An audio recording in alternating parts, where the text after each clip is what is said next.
ये बांग्लादेश के प्रधानमंत्री वर्तमान में हैं शेख हसीना। बताया जाता है अच्छे अच्छे को छुटा देती है पसीना। दुनिया की सबसे ताकतवर मुस्लिम अगर महिला कोई है तो वो यही है शेख हसीना।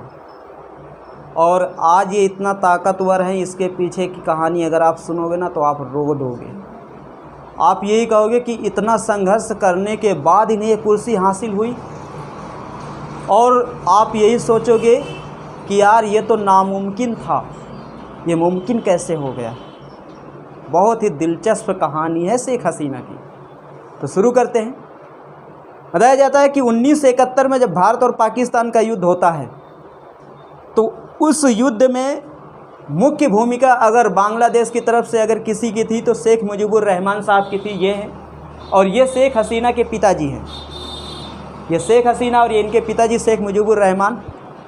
आज वर्तमान में बांग्लादेश में जिस तरह हमारे देश में महात्मा गांधी को राष्ट्रपिता करके संबोधित किया जाता है, वैसे ही बांग्लादेश में शेख मुजीबुर रहमान साहब को राष्ट्रपिता का दर्जा दिया गया। जिस तरह हमारे देश के नोटों में महात्मा गांधी की फ़ोटो छपती, वैसे ही बांग्लादेश की जो नोट हैं वहाँ पर शेख मुजीबुर रहमान जी की फ़ोटो छपती है।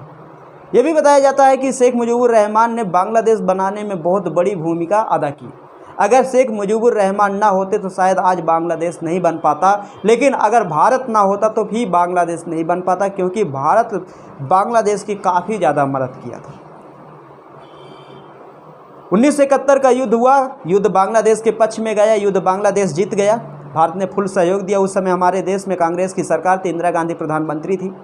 इंदिरा गांधी ने खुल के समर्थन किया बांग्लादेश का और शेख मुजीबुर रहमान का। उसी बीच में क्या हुआ, धीरे धीरे 2-3-4 साल बीत गए।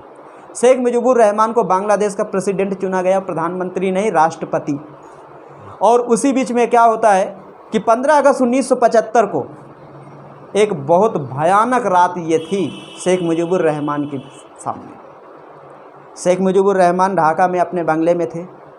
तभी क्या होता है कि वहाँ की जो सेना थी तख्ता पलट करना चाहती थी, और शेख मुजीबुर रहमान के घर पर ताबड़तोड़ फायरिंग शुरू की जाती है। जब ताबड़तोड़ फायरिंग शुरू की जाती है तभी क्या होता है कि इनके जो गार्ड थे उनकी मृत्यु हो जाती है। जब गार्ड की मृत्यु होती है और वो अंदर घुसते हैं और ताबड़तोड़ फायरिंग करते करते बताया जाता है कि इनके परिवार के 20 सदस्य थे, 3 इनके बच्चे थे, ये थी इनकी पत्नी थी, सब थे। सबको एक साथ मौत के घाट उतार दिया गया 15 अगस्त सन 1975 की रात। उस समय शेख हसीना भारत में नहीं थी। उस समय शेख हसीना जर्मनी में थी अपनी बहन के साथ, वहाँ पढ़ाई लिखाई कर रही थी। जब ये जानकारी शेख हसीना को मिलती है फ़ोन के द्वारा तो शेख हसीना काफ़ी ज़्यादा दुखी होती है, क्योंकि पूरा परिवार ख़त्म।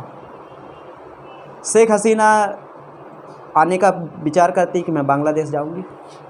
खैर बांग्लादेश आती हैं, लेकिन बांग्लादेश जब आती हैं तभी क्या होता है कि बांग्लादेश में पूरे देश में आर्मी शासन लागू हो चुका होता है, और शेख हसीना के ऊपर पूरी तरह प्रतिबंध लगा दिया जाता है कि शेख हसीना बांग्लादेश कभी नहीं आएगी। और अगर बांग्लादेश से शेख हसीना आएगी तो शेख हसीना को भी मौत के घाट उतार दिया जाएगा। शेख हसीना डर जाती है।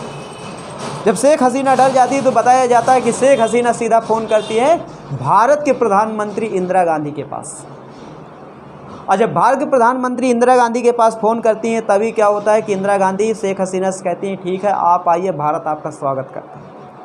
1976 से लेकर के 1981 तक भारत में थी शेख हसीना, और ये बात किसी को पता नहीं थी। ना तो बांग्लादेशियों को पता था, ना तो पाकिस्तानियों को पता था, ना हिंदुस्तानियों को भी पता था कि शेख हसीना भारत में रह रही है। 1976 से 1981 के बीच, 1976 से 81 के बीच जब बांग्लादेश की शेख हसीना भारत में रह रही है, किसी की जानकारी नहीं, तभी क्या होता है कि शेख हसीना अपनी अंदर ही अंदर काफ़ी चीज़ें मजबूत कर लेती है। इंदिरा गांधी जी से काफ़ी चीज़ें शेख हसीना सीखती है कि राजनीति कैसे की जाए, क्योंकि एक महिला है और महिला को ऐसे देश की राजनीति करनी है जिस देश का कोई भविष्य ही नहीं। खैर शेख हसीना की बात होती रहती है, और भारत में रह के इन्होंने अवामी लीग पार्टी की स्थापना करती है और अवामी लीग की पूरी तरह अध्यक्ष बन जाती है। इनके कार्यकर्ता बांग्लादेश में काम करने लगते हैं और ये बांग्लादेश फिर जाती है।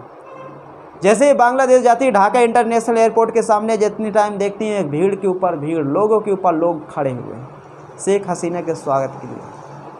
वहाँ की जो मौजूदा गवर्नमेंट थी उसने सीधा ताबड़तोड़ एक्शन लिया और इनको पकड़ा करके सीधा जेल में डाला दिया। शेख हसीना 2 साल जेल में थी।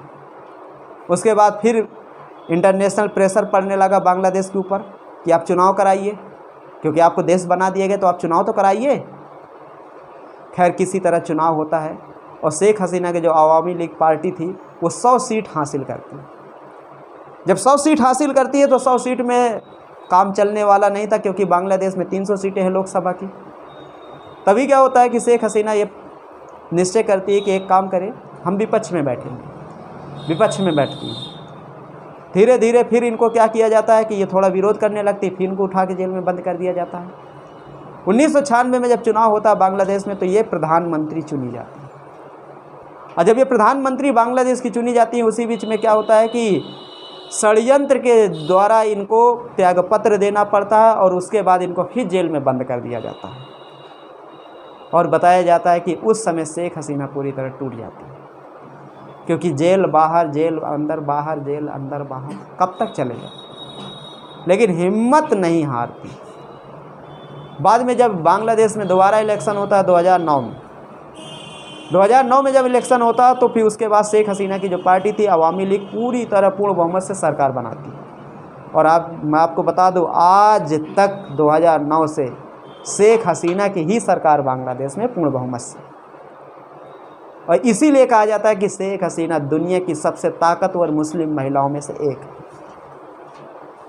और पूरी दुनिया में अभी तक जितने भी मुस्लिम राष्ट्र हैं, सबसे ज़्यादा अगर कोई प्रधानमंत्री के पद पर चुना गया है तो शेख हसीना 4 बार, 1 बार नहीं। आप ये हमारे नरेंद्र मोदी तो 3 बार चुने गए। और भारत और बांग्लादेश के वर्तमान में जो रिश्ते हैं काफ़ी ज़्यादा मजबूत चल रहे हैं। लेकिन थोड़ा शेख हसीना रुख लेने लगती चाइना की तरफ, तभी मोदी जी नाराज़ हो जाते। और मोदी जी अगर खुल के नाराज़ हो गए तो इनका पसीना ही जब दूसरे की छुड़ौती नहीं, खुद छोड़ दे। क्योंकि मोदी जी वो चीज़ है कि आप ये समझो कि कौन सा पाउडर आता है, ठंडा ठंडा कूल कूल नवरत्न, वो पाउडर नहीं इनके काम चलता। ये पसीना बहुत पीछे निकल रही।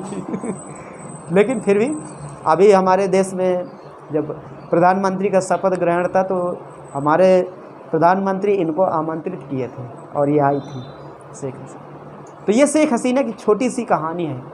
इससे हम ये सीख सकते हैं कि जब एक महिला नहीं हार मानी तो हम कैसे मान सकते हैं?